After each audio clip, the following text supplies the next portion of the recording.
Olá pessoal, tudo bem? Bom, vamos aqui a mais uma questão envolvendo as propriedades periódicas e aperiódicas aí dos átomos, tá? O exercício diz o seguinte, ó, no início do século XIX, os químicos conheciam cerca de 30 elementos e já dispunham de técnicas de laboratório que lhes permitiam determinar uma série de características desses elementos. O Dmitri Mendeleev e o Meyer criaram independente e, ao mesmo tempo, tabelas periódicas muito parecidas. Pouco tempo depois, tais tabelas periódicas originariam as atualizadas atualmente. Considerando a tabela periódica e suas propriedades, é correto afirmar que o íon cobre 2 é isótopo do cobalto. Pode parar, pessoal. Isótopos são elementos químicos que possuem o mesmo número de prótons, portanto, o mesmo número atômico Z, e são elementos que possuem as mesmas características, ou seja, é o mesmo elemento. Acontece, por exemplo, com hidrogênio 1, 2 e 3, né? O hidrogênio 1, o hidrogênio 2 chamado de deutério, o hidrogênio 3 chamado de, né, trítio. Então, são elementos que possuem o mesmo número de prótons, mas o fato de ter, às vezes, uma variação no número de nêutrons faz com que esses elementos adquiram número de massas diferentes. E isso acaba classificando eles como isótopos, mas esses elementos possuem sempre as mesmas propriedades, as mesmas características, até porque eles são iguais. Então, o que o examinador tentou aqui, se a gente olhar a tabela periódica, o que ele imaginou, né? O cobre está aqui, tem número atômico 29 e em equilíbrio elétrico ele também tem 29 elétrons, certo?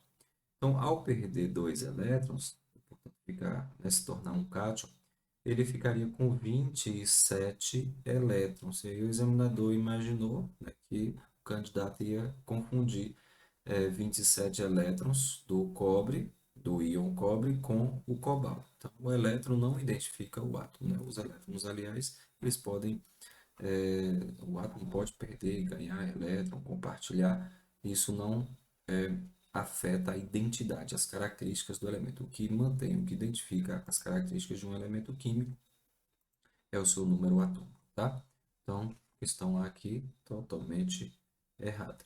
O cloro é um metal que apresenta baixa energia de ionização. Pode parar também. O cloro é um halogênio, que está ele, ó, 17, e ele é muito eletronegativo. Aliás, o flúor, o cloro, né, os ametais, eles têm uma afinidade muito grande por elétron. Então, retirar um elétron desses elementos que têm afinidade eletrônica, que são ávidos por elétron, é mais complicado, é mais difícil. Então, retirar, ou seja, a energia de ionização é a energia necessária para eu retirar um elétron.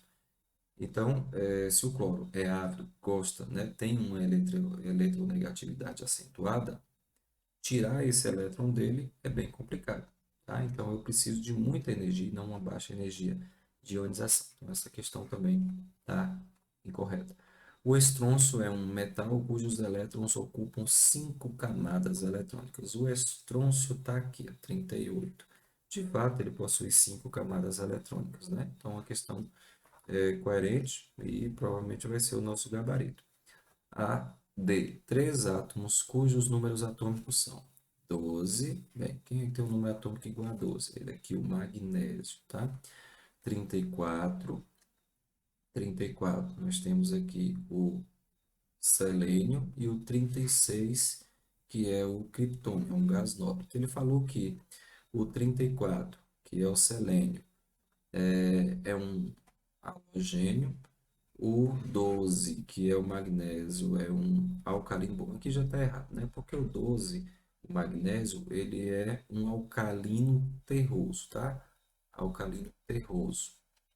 Aqui sim seria os alcalinos, aqui nós temos os alcalinos terrosos, aqui nós temos, né, os halogênios, os calcogênicos e aqui os gases nobres. Então, em relação ao número 34, que ele fala que é um halogênio, bom, também não está correto, né? É um calcogênio. 34 é o selênio e ele não é um halogênio. O halogênio é pessoal aqui da 17, da família 17. Então, 34 nada a ver. Aliás, bom, o item já está completamente errado, né? Não adianta a gente ficar aqui delongando. Então, resposta correta, letra C, pessoal. Até o próximo exercício.